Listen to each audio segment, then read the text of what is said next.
मी मोदी भक्त आहे असं विधान करणारे अभिनेते दिग्दर्शक महेश कोठारे चांगले चर्चेत आहेत।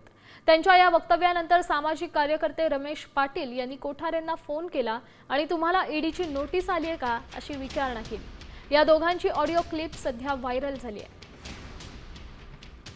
आम्ही तुमचे फार मोठे फॅन आहोत। अच्छा। आम्ही संत ज्ञानेश्वर मूवी पासून तुम्हाला चाहत आहे। पण काल तुम्ही जे बोलले ना भाजप बद्दल ते हरकत नाही, पण आपण जे काल बोलले ना भाजप झालं तर म्हणजे आपल्याला ईडी वगैरेची नोटीस तर नाही आली या विषयावर? तेच कसं आहे, तुम्ही कलाकाराची जात नसते माहिती का, पण तुम्ही का नसू शकते माझं मत। आणि ज्या माणसाने ज्या मोदींनी इतकं मोठं काम केलं ह्या देशासाठी, इतकी इन्फ्रास्ट्रक्चरची इतकी वर्ष नाही झालं ते आता झालेलं आहे। त्याच्यात काय कोणी त्याची दखल घ्यायची नाही का? पण मराठी मूवी बद्दल काही नाही। ज्या माणसाने आपलं सर्वस्व देशासाठी वाहिलेलं आहे, जो स्वतःच्यासाठी काही करत नाही, सगळं देशासाठी करतो, त्याचं कौतुक करायला काय झालं?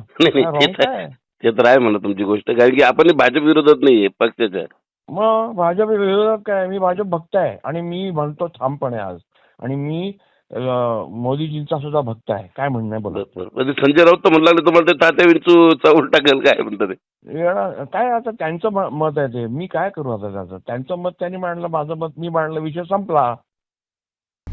आता isakal.com आहे देशातील नंबर 1 ची मराठी न्यूज वेबसाईट। प्रत्येक अपडेटसाठी isakal.com ला नक्की भेट द्या।